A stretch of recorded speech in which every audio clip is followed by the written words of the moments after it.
of the gods. It's time to look at the enemy. Look in the mirror if he is no friend to me. It's not working out, maybe it's the chemistry. It's time to break up, so watch them make a better me.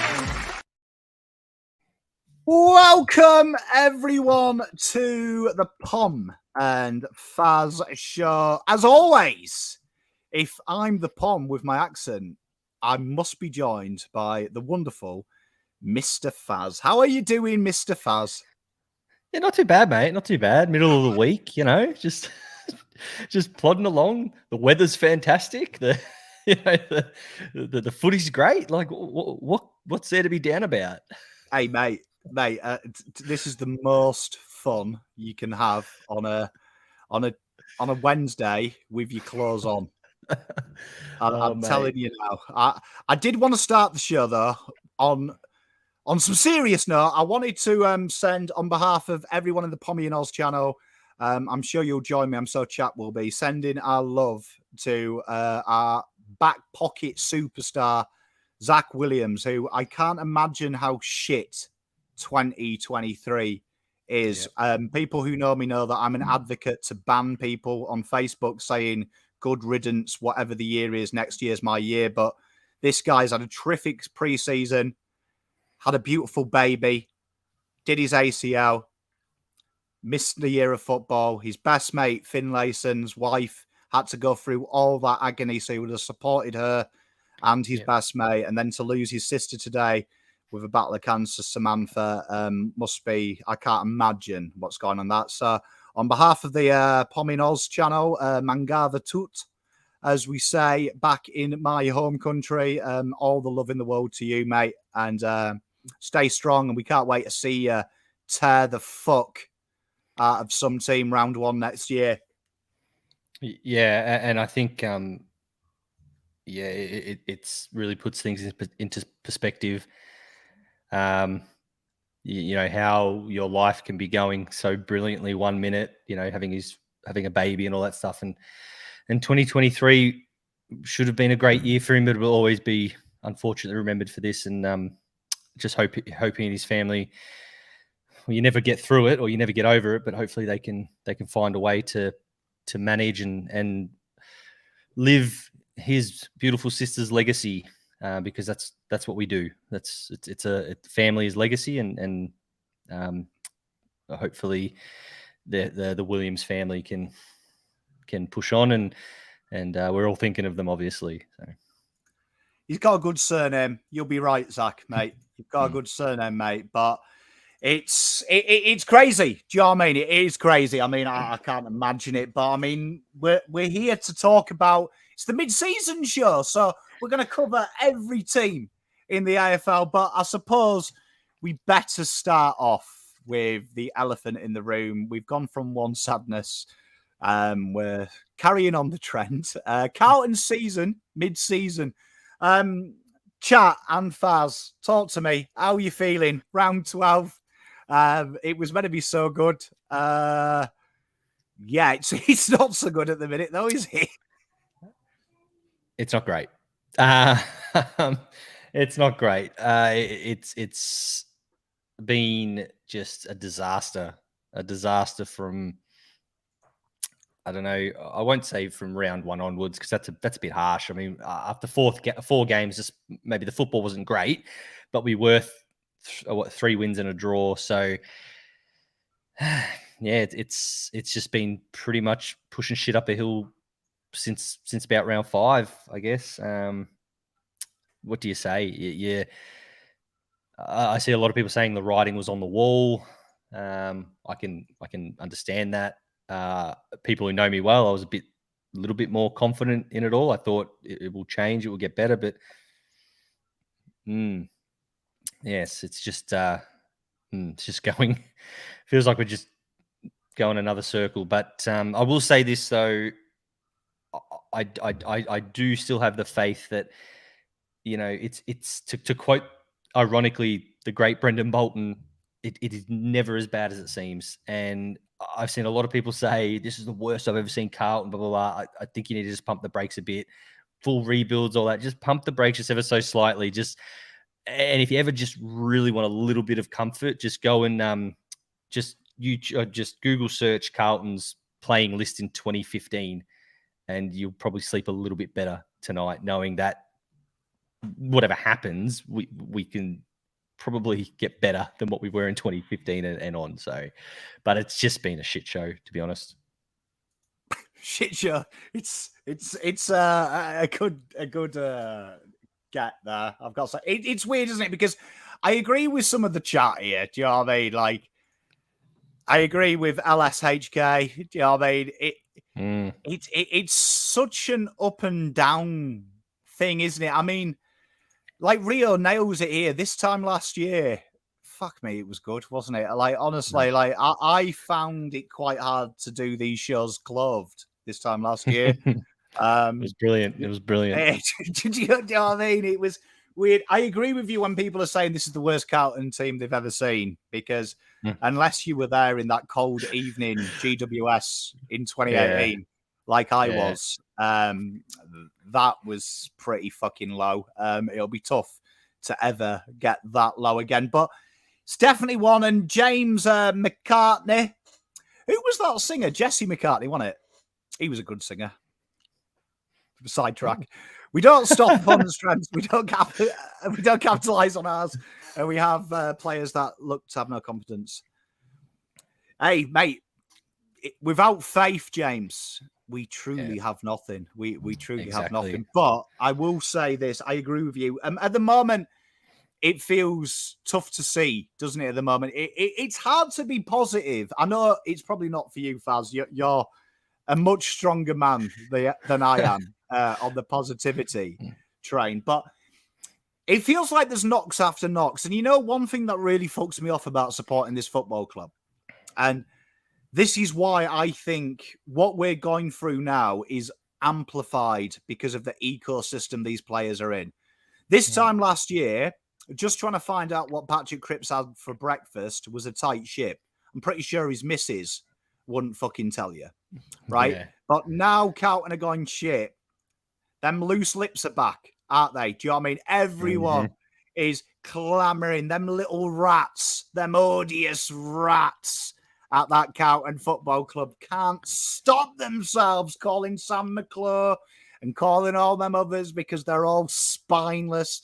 They're all cowards. They're all in it for themselves. Pom keeps saying, do you know what I mean? There's a lot of people at that football club, and a lot of people who try and get involved in that football club clamour for that Icon Park fucking car parking space. They don't give a shit about you or I or winning.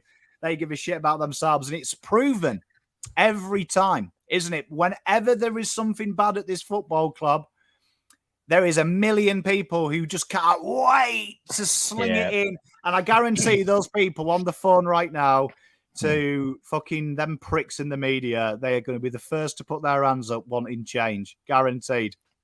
100%. You're not wrong. And I'm just reading some of the comments, and Josh, Aaron, you're warming my heart, because you are living from the hymn book that I live from, and I spruik and I try and promote to everyone I speak to about living in the moment, about not taking things for granted. I was arguing heaps last year when people kept saying we need to put teams to the sword. And I said, just enjoy the win. Just enjoy the win, because, you know, I've always been the biggest believer. Celebrate every win like it could be the last win you ever have. And a loss, just put it to the side and say, don't worry, every loss you're one step closer to your next win. And so I love that, Josh, and I hope you've been able to change your mindset of live in the moment. If we beat Essendon on Sunday, get out there, get your Carlton shirt on, and then rip it off and swing it around and say, fucking come on, boys, because that's what it's all about. What's the point of watching sport if you're not going to celebrate when you win? Let's be serious. So easy to say when you've got a Europa League conference final, mate, in a couple of days. Easy for you to say. A couple of hours, mate. It's 5 a.m. tomorrow morning. Easy for you to be on a high, Mr. Fazz. No, I agree with you. True. I think Fazz is right. I mean, something you could accuse me for is I'll live in the moment. I get a little bit excited when we win and stuff. I agree with you. I mean, let's be practical. What are we seeing, ladies and gentlemen? Like, what are you seeing? I just did the first of my 3-part series. We're doing a Pomternal investigation. A Pomternal review, we're calling it. And this week I did the system by the numbers. There is some damning numbers for those who've seen it. I think one of them as well, my good mate here, good legend, an icon, no regret, a man who lives in no regrets. I always like a man. But the back half of the ground, it's really interesting. Carlton are one of the worst teams one-on-one down the back. One of the highest spalling sides with the lowest meters gained from the back. One of the highest rebound 50 retentions with the lowest score involvements from down the back. That is definitely something that I wanted to cover in that video because that's something Voss has criticised a lot. And I think you nail it, no regret. The big thing that's killing me at the moment is when I watch our team play football. They win it from down the back of the half and fuck all happens. Do you know what I mean? I've never seen a side take as much pointless touches as Carlton. You know what it reminds me?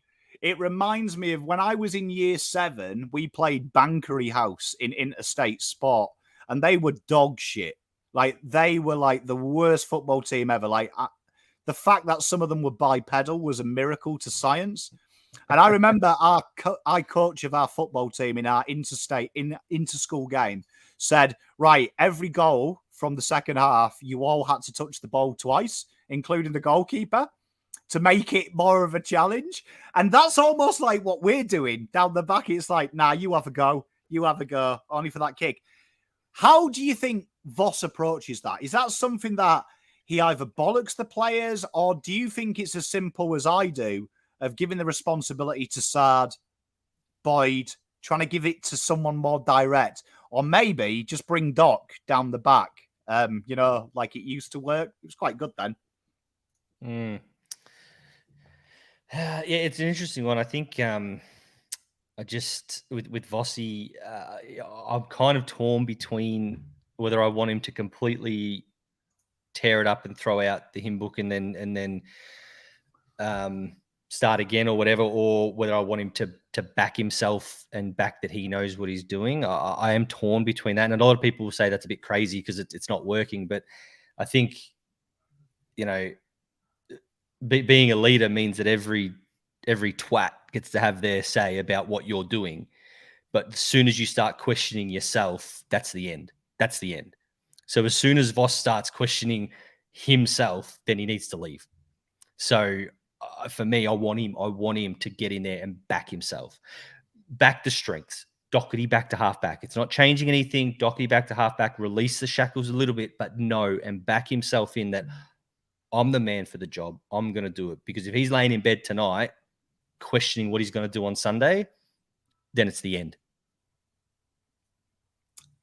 Unfortunately, I could not agree more. I mean, what do we think, chat and Fazz? What do you... I don't like to play into rumours, but it does look like when you watch the team, the club has confirmed, Voss has said it multiple times, that there is a bit of I wouldn't say disharmony, but he keeps saying cohesion.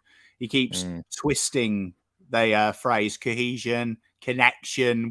He loves a C word, Voss. I wish he'd love the proper C word, because I think he needs to bring that one into his vernacular. But how do we feel about players coming, if they are disjointed? There is a rumor of a rift in the dressing room.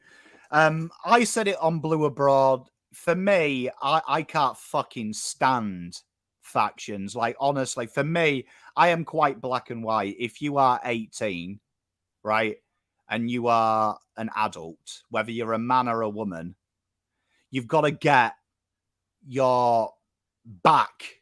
Do you know what I mean? You've got to get your fucking spine sometimes, and you've got to understand that it's fucking tough. It's tough, and you've got to sometimes be with people that you don't like for the better good. Do you know what I mean? Sometimes you've got to put. And you know what I sometimes think when I look at Carlton? I think there's ego. Yeah, there's ego, and I think sometimes you've got to drop your ego. You've got to drop them kind of things.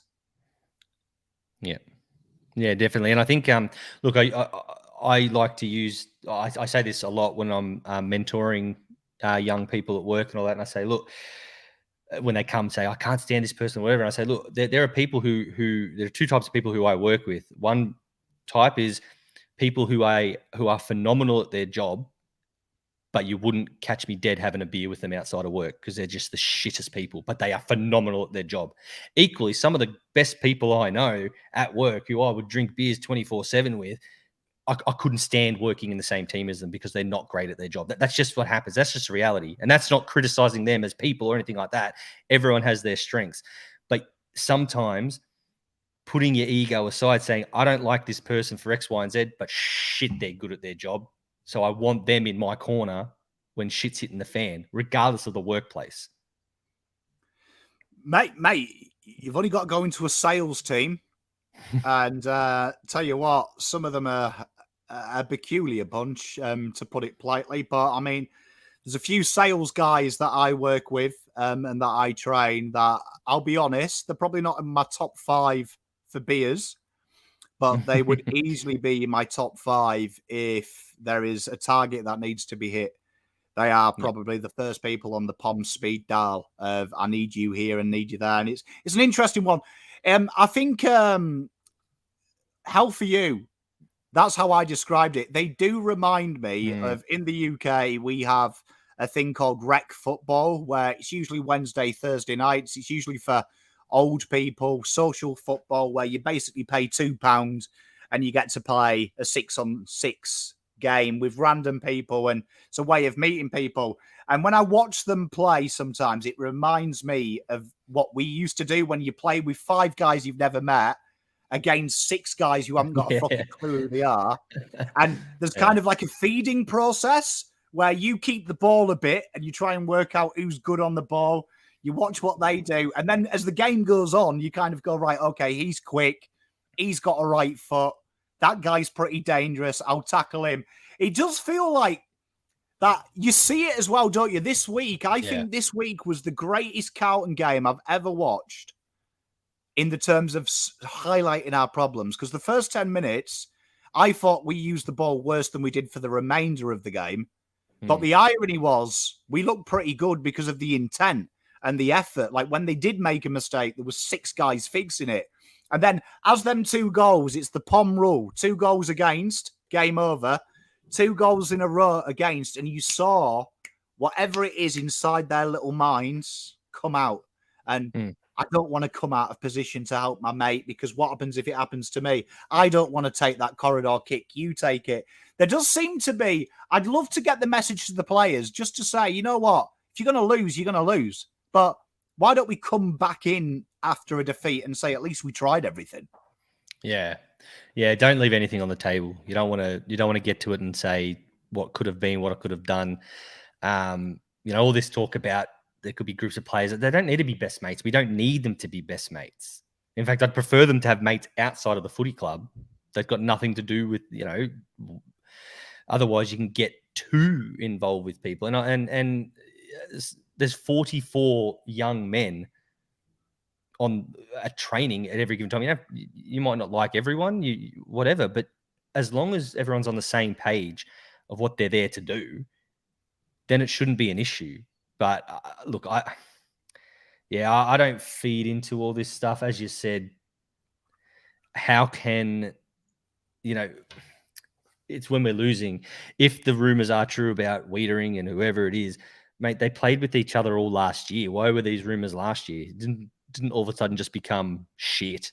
Do you know what I mean? Like I don't know. I mean this with all the respect in the world. I don't want what I'm about to say be twisted by names. But if Jacob Wiedering, in a career that has achieved sweet fuck all in the grand scheme of things, has the power at my football club to drop a player because he doesn't like him, we might as well close up shop now. I tell you, because if Jacob Wiedering knocked on my door and said, Pommy, I really like playing with your team. I love your system, but Young's not my type of guy, he would be traded. Like, the minute them words came out of his mouth that he thought he had the ability to tell me how to pick a team, he ain't playing for this football club ever again, because that scares me. Yeah, that's why I think it's just so unrealistic. And furthermore, adding to that, leave the rumor mongering up to the morons in mainstream media. So I'm going to just give this a little address to any Carlton supporter. If you're going to sit there and give breath to a rumor and spread a rumor on a platform that you do have a lot of people who listen to, and I know these people do listen to this, and they will, because they do shit can me quite a lot personally. But you're not a Carlton supporter. If you get a thrill out of saying, hey, I've got a hot rumor about Jacob Wiedering. Oh, here, have a listen to this. You're a fuckwit, and you're not doing anything to help the football club. It's as simple as that. That's true, man. Let's talk about rumors about Collingwood instead. Why the fuck are we trying to bury our own club? Just because you've just got your own platform. But anyway. Mate, you know what I'm like? I can't stand rumors. It's not something. To answer your question, Richard, different kettle of fish, my friend. If one of them sales guys was like that, I wouldn't rely on him. For me, that is my job. If you're not good at your job, that's on me. And genuinely, some people are untrainable, but that's where I would be looking at my superiors to listen to my advice and remove him from the workforce. And I'd hope everyone does. But I mean, I agree with you, Fazz. For me, fuck me. I'm not a rumor guy. I just wanted that conversation because I genuinely... Someone mentioned in here about Joe Bloggs mentioned Steve Waugh and Shane Warne. I remember if you ever bored and you want to laugh at Poms, go back and read the Ashes books that they released in retirement from the England cricket team around the time KP got ousted from the dressing room, right? Because it is literally the biggest self-destruction you have ever fucking seen. And that's what worries me, because the players got too big for their boots. They got an MBE because they beat Australia, which, I'll be honest, is as rare as rocking horse poo at the time. I didn't think it was possible growing up to beat Australia in the Ashes. But you hear how picky they are. They are picky, and how stupid they were over KP thought he was very good when he was literally the leading run scorer in about every test series since he came into it. And because they just didn't like how he was, it makes you wonder what it is. Because, like, at the end of the day, do you know what I mean? There's always got to be a boss. There's always got to be a boss, and that's Michael Voss. The players can speak to him and advise. So in that scenario, if they don't think a player is good at their job, that's fair enough. They can have that conversation. But that's on Vossi then to really iron out home. So, like, if someone came to me and said, Dan, I'm not good at my job because of X, Y, Z, I'd look at the evidence, right? And if the evidence wasn't there, that guy would regret knocking on my door saying that, because genuinely, in my experience in sport and in professional background, if someone's pissing and moaning about someone else, it's because they're soft. It's because they're a liar. It's because they don't have accountability. Because most people I work with who are very good, particularly golfers who are very good, pure self-blaming. They will 100% own what they do. Own what they do, and they don't look for a cop-out. It's funny you say that, because I used to work with a person many years ago who was quite a mid-range of experience in the profession. And she was quite well known to, instead of working hard to get to this level, right, she would start rumors and criticize and bitch about other people to bring them down to this level so she still looked good. Does that make sense? So and it's funny you say that about, there's people who do that. They do that and saying, well, instead of working hard, I'd rather bring people back down to my level. I just hope it's just not happening at the football club. And yeah, I just look, they've got to fight their way out of it. Why? Because there's got no other choice. You know, there's only one way to go, and it's to fight their way out of it. And whether that starts this week, whatever, who knows? But all I know is my Essendon mates aren't confident for Sunday, which is great. You know, you see, what worries me is, I said this 6 weeks ago, I felt like when I started to see these cracks on the wall, I wanted them to have honest conversations with each other. I love you too, someone, mate. Much love. I'm one of these people that I believe in robust conversations. Sometimes when teams aren't working, you just lock the door. We do the bottle at work. So with teams where, especially as a managerial team, we fall out quite a bit because we're all under pressure. And Richard will probably like this answer. Everything we do as a management team, a leadership team, affects the other one. Massively affects it. We're an ecosystem. And we sometimes have the bottle game, where if you've got the bottle game, you've got the bottle, only you can fucking speak. And when you've got the bottle, you can say whatever you need to say. And it's a safe space. We let it out, the frustration and the emotions allowed. And then after everyone's had the bottle, we put it down and we iron it out like adults, as adults. And that's what we do.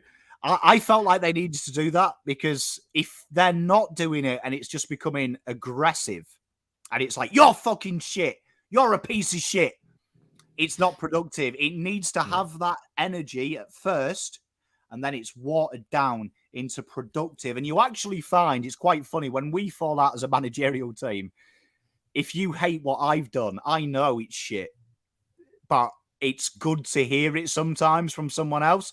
And it's going to be good. It's going to be good. Communication, organization, doesn't matter whether it's football, sales, teaching. A good leader is a good leader, regardless of what position they're in. So, or what profession they're in, and you've got the key attributes. And again, like Gavin, I'm starting to agree. I'm not sure our players do have the fight, but they've got no choice. Like we can't just. It's round 12. Like we can't just give up. Like they've got to try something. And Voss ain't an idiot, much to people's disagreement on that. He's not an idiot. He knows that if this doesn't work, that's him done as a senior coach ever again. So, I back them to find a way. Whether it's this week, whether it's next week, whether it's next year, whenever it is, I just back them to find a way. Why? Because they have to. That's just as simple as that. When you're standing on the edge of a cliff, you will find a way to not fall off. I didn't like you saying next year, Fazz. Well, they will find a way. They will find Time's a way. Running out. Time is running out. Don't get me wrong, mate. Time's running out, mate. I'm the most positive person you'll ever meet, right? And I'm starting to get a little bit hot under the collar, but I just keep reverting back to what I believe in, that the habits that I practice day in, day out, and that's today is Wednesday, the 7th of June. I don't give a fuck what happened on Friday night against Melbourne. I'm not even thinking about Sunday. I'm thinking about 9 p.m. Wednesday, the 7th of June, and moving on that way. And that helps me get through it. 7 p.m. Sunday night. Who knows?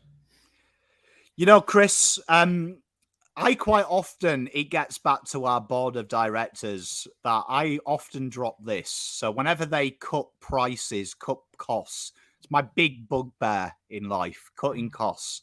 That's how it affects our team. You know, they have this idea of let's turn over $20 million this year, but we're going to give the fucking team $5 to spend on toilet roll for the year or something like that. I always say, don't worry about what them bearded, suited wankers upstairs are doing. This is what we're doing.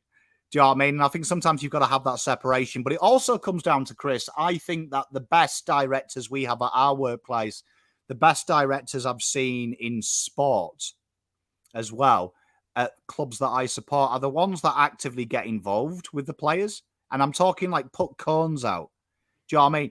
Take a little bit of love in themselves to know you together. I sometimes feel genuinely as a fan, and I hope the chat agree with me, that it does feel like sometimes it's the board versus the coach versus the players versus everyone, and us versus the club. And it doesn't feel normal. It feels like we should all be pushing in the same direction. And you know what I always say? Do you really, truly believe Carlton Football Club is about winning the next flag? Because I don't actually 100% feel that they are. So that worries me, because what is the fucking direction? Do you know what I mean? Because what direction are we pushing towards? Because at the moment, it feels like, me as a content creator, I feel like it's 8 factions versus each other going a completely different direction. And I have no idea which fucking way we're meant to be pushing anymore. Yeah, I'm with you. And look, I'm about to say something that I'm sure will please a lot of people. And you can, I'll give you permission when I finish this monologue to cut it, post it, do whatever you want to do. This is going to please a lot of you. I'm not silly. I know that people like me are actually bad for the club. The unbridled positivity, the unconditional. We could not win another game for the rest of my life and I will still watch. I'll still go there. And I understand that is not great for the club. I'll put my hand and say that is not great. That's how I live my life. I'm not changing my life. That's how I live my life. And I know I'm not great for the club. What this club needs is people not like me. We need this club needs people. I'm a coward in this regard. I'm not going to sit there and storm the club and abuse board members and do all that. That's not me. I know I'm bad for the club with my unheralded positivity. People tell me that all the time, so I'm not stupid, but I'm not going to change. But the club needs a foot up their ass. They need a rocket up their ass, and it's people like me that can keep the narrative maybe sane and a little bit a balanced argument. But I and the glass half full is always important, but I definitely know that at this stage, it's getting to that time where people like me need to kind of, okay, I'm going to leave it to you guys who are just going to fucking go nuts. All right. And I'll be here to support and put my arm around and hug whoever needs it. But at the end of the day, I know that my unconditional positivity is not great for the club right now. So I acknowledge that. Fazz, I think that's beautiful. But I disagree with you. I think the perfect leadership team needs someone like you, high in EQ, emotional intelligence. Massively important. Massively important, because I look at my second in command. She is super, super emotionally supportive. So I am my content is me at work. There's a problem. I'm angry if it's fucking stupid. I'm really excited if it's good. But I am one of life's problem solvers. I have to fix the problem, right? But her job is to let me sometimes channel in on it's never as bad as it looks and it's never as good as it seems. That's why we work well together. She'll rein me in and be like, Dan, you've still got a lot of work to do. We've still got a lot of work to do. And I'm getting excited. I'm like fucking hugging everyone. But you need that EQ, because if you don't have the EQ, then you become kind of what we've got, a dictatorship, an autocracy, right? So you need that. You need that. So like I'm very system based. I'm very process driven. I'm a firm believer that your goal is inconsequential, because I always say this at work. Your sale is dictated to by your process. You follow the process. That's the offset of you following my process, right? So don't think about the sale. Think about the process, because that's the only thing that can happen. Do you know what I mean? I sometimes word it quite horribly, and I say, if you stick your balls in a microwave long enough, eventually you'll get testicular cancer. That is the result of radiation. So for me, I love it, Fazz. I disagree. I think, and Chris nails it, there needs to be balance. You need absolute blind anger. You need blind positivity. And then you need a person like me in the middle that listens to both sides and enacts it, right? That's it. That is the perfect thing. If you don't have them three in your internal department, you're fucked. Because if we don't have a Fazz at my office, Pom's just going to fucking go crazy, scream at people. Like, that's a big part of her role. If I bollock someone, she'll put their arm around them and say, look, he's angry because you've let X, Y, Z down. But this is what she rewords it into a more palatable thing. But which is why it's the Pommy and Fazz show, not the Fazz and Pommy show. I'm a great second in charge. Is that? Do you know what I mean? Hey, mate, behind every great man is an even wiser woman, as my pop used to say. He was a war hero, and he said it was her who fucking brought her back. So, Tell you what, my pop gets the medals for kicking Adolf Hitler's ass, but it was Nana who did it. Do I have nourishment? Sometimes. Depends. Depends what the wife's cooked, mate. Are they? Happy to tell you something with you. But that being said, chat, let's get positive. If the season ended now, in your opinion, chat, good day, Adrian. How you doing, my friend? Fazz, who would be the Fazlo medalist for Carlton Football Club? Yeah, well, I can tell you Daylight is second. I'll tell you that right now. Daylight is second, okay? Adam Chera. I hope I haven't picked second. No, Adam Chera, comfortably, I think. He's probably played one poor game. I can't remember what was it against the Doggies, maybe. I can't remember which game. He was quite poor. But every other game, he's been fantastic. And I don't think anyone's even really close to him at the moment. Faz's Keith Richards. Is that because he smokes 50 durries a day and doesn't die? Look, I will say Charlie Curnow, you're right. Charlie Curnow is probably close to him, but I just think Chera, maybe for expectation of what we thought, yeah. And I think Charlie Curnow been pretty poor the last couple of weeks as well, actually.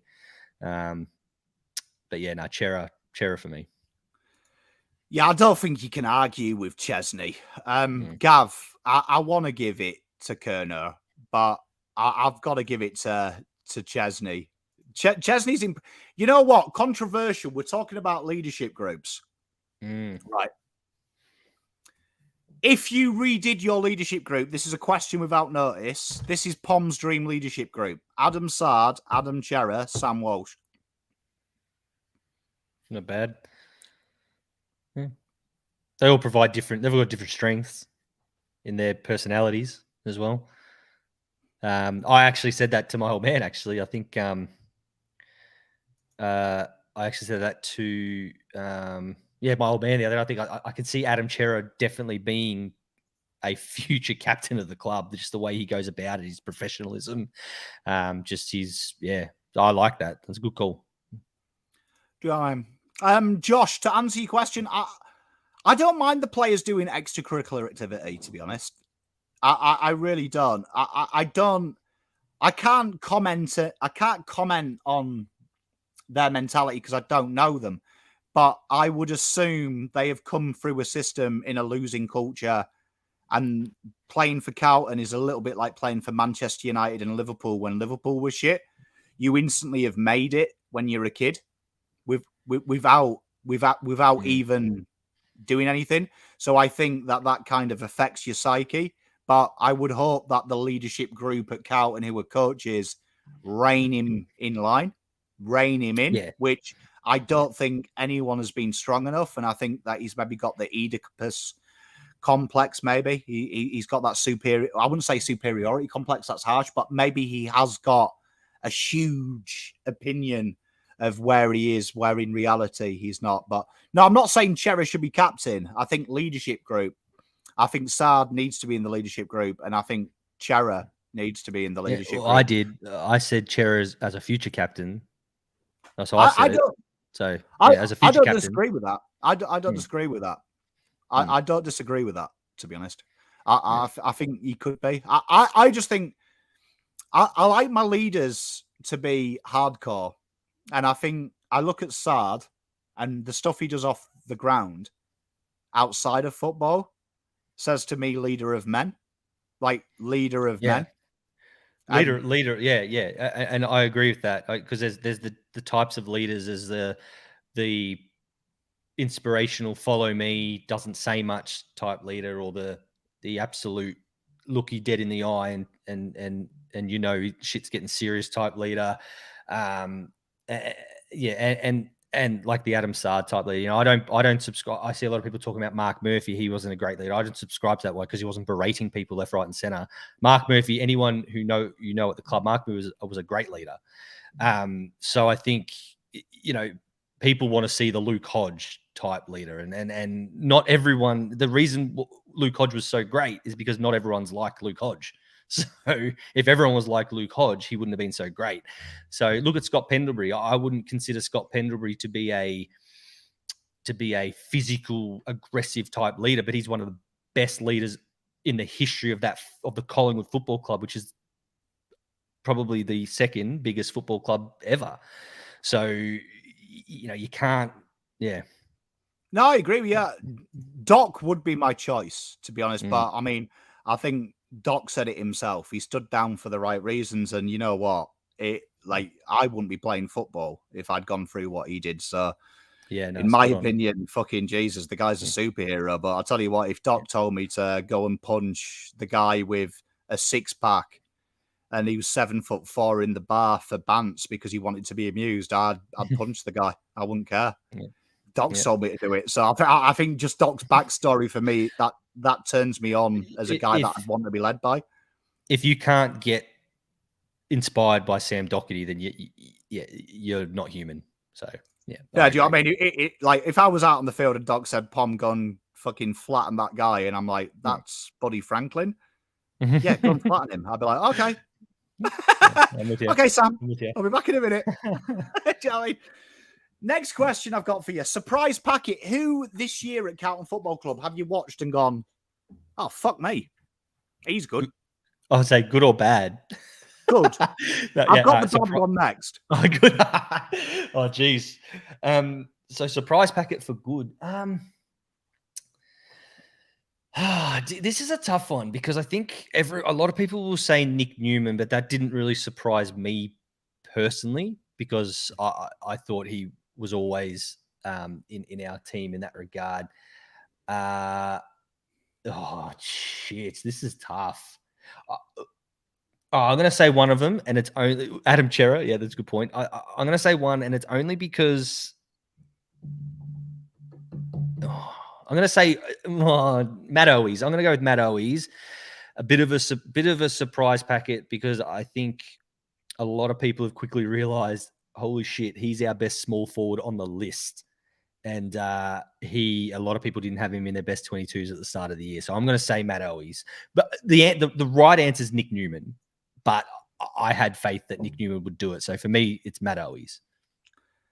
See, it's tough because I love John's Ollie Hollands because it didn't surprise me. I covered him a lot, but I suppose it might have done. Kemp, I've always been a big fan of Kemp, so I can't say. You know what? I'm actually going to be just honest. Adam Chera, I was quite against Adam Chera coming to Carlton because I thought he was the same as we have, fleet-footed, not exciting in the terms of like he's just we've got them.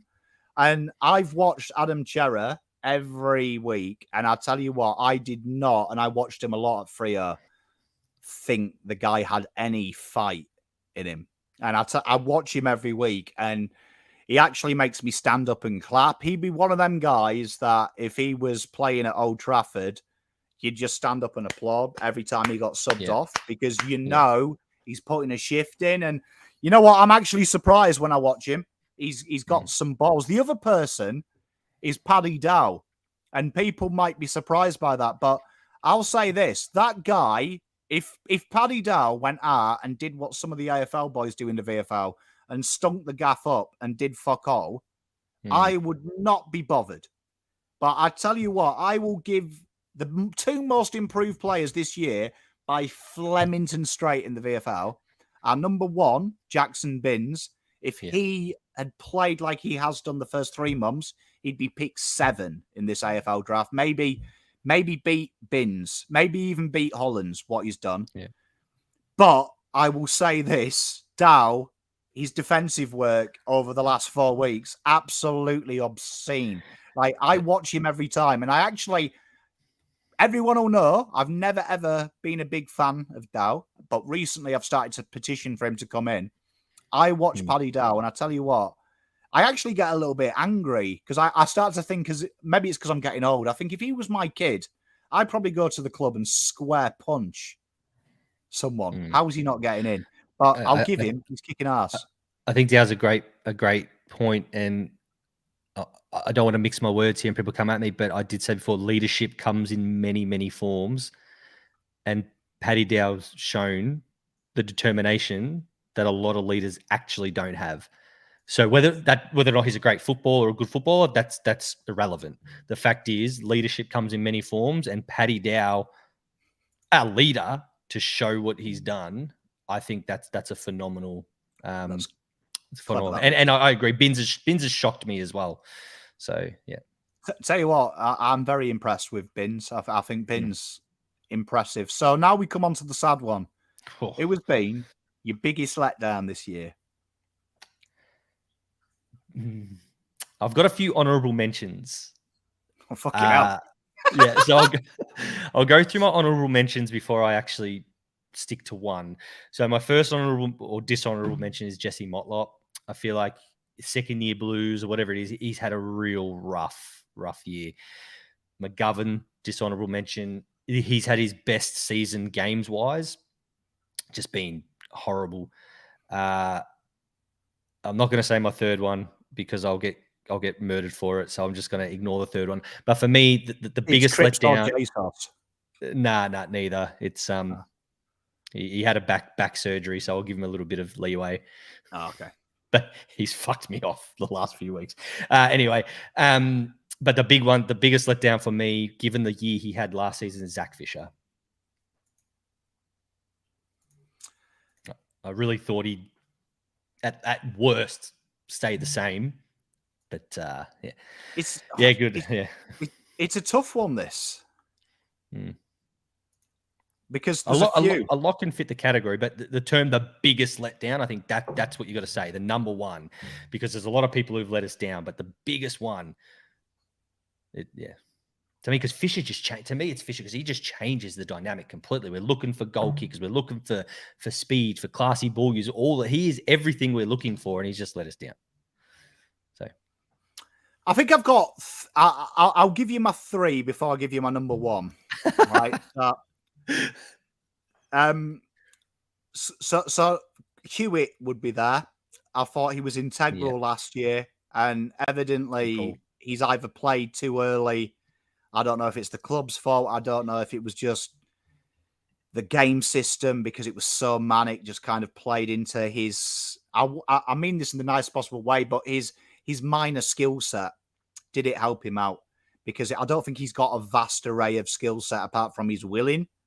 I think second in that tied second, I've been really disappointed with JSOS and I've been really disappointed with Lockie O'Brien. I think both of them have had huge opportunities at this football club week in, week out for 2 years, especially O'Brien last year. And I felt like the way that he folded to Hollands so quickly and this game coming back, I felt it was poor. It felt like he'd given up. It felt like I was watching not a senior player fight for his position, a senior player say, basically, I can't be asked. Hollands has won, and that disappointed me. And then probably Mitch McGovern. I felt like he's had it. I felt like fit pre-season, system's good. But number one, and I'm going to caveat this because people are going to come at me, and I actually don't care anymore. But I just can't believe Fazz mentioned Mark Murphy, right? And Mark Murphy, I felt like the club used to let him get bollocked because it helped them. Yeah. I have never seen a captain of a football club be in such bad form as Patrick Cripps, and the media and the fan base give him a bye almost. And I have been disappointed with Cripps, and I was particularly disappointed where I feel like the last couple of weeks, he's been the first to put his head down, and I expect so much more from a guy that has won everything as a single, but not won anything as a captain. I feel like that is a big thing for me. So I watch Cripper, and I don't know if he's hurt.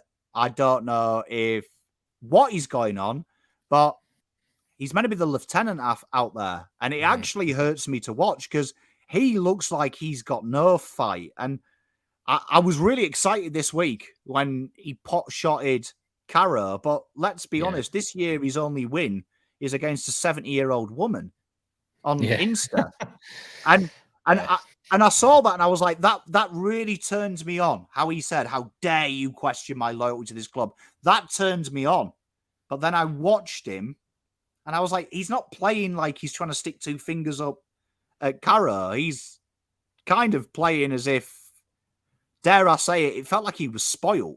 It felt like he was petulant this week. I felt he could have lifted them, and I'm not seeing it from Cripper. And I don't know if he's hurt. I know he's had a wonderful career at Carlton, but he is the captain. And I do feel like he's got to hold his hand up. Walsh would definitely be in there as well. He's been disappointing this year, but Walsh, I just think he looks horrible. But like, I agree, he's carried the club, Oz. But tell you what, if Cooter went out and played there, as much as I love Cooter and I count him as a personal friend, you cross that line, you're susceptible to getting a fucking pasting.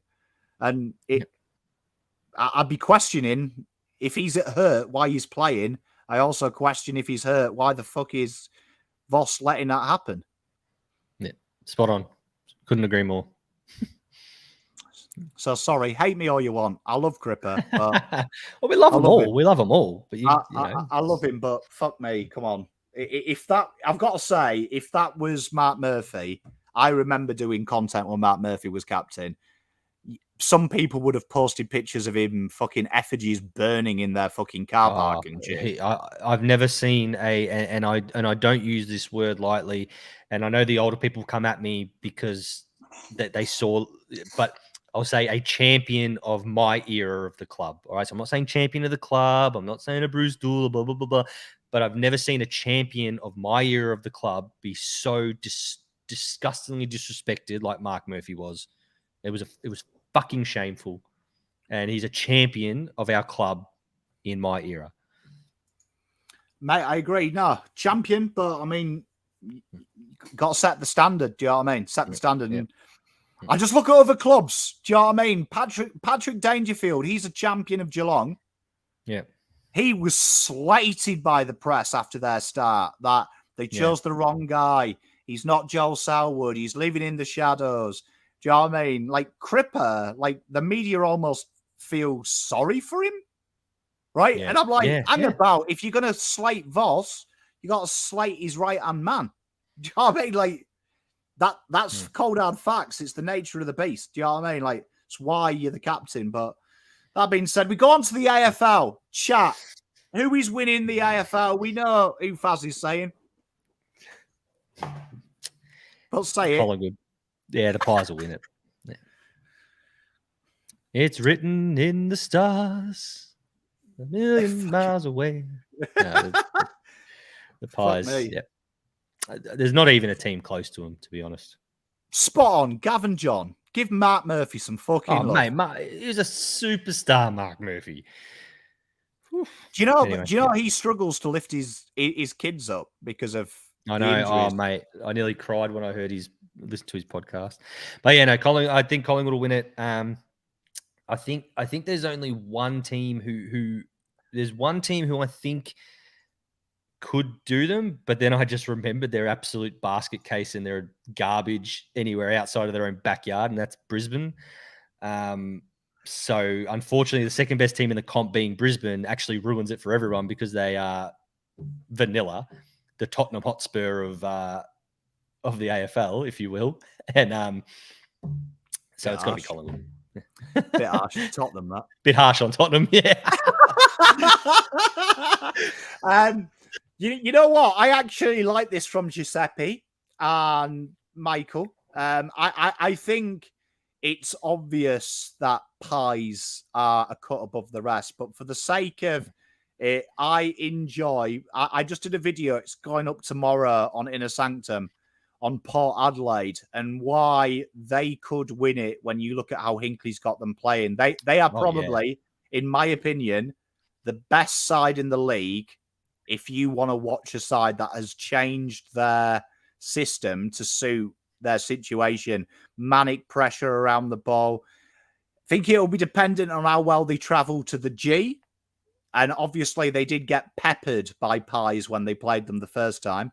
So it's going to be interesting. But I think their game, from what I've watched, is the most finals friendly outside of that. And I do hope we have a Pies Port final. I think if they keep the form they're in now, that would be the most sexy final I've ever seen. I think that would be a great final.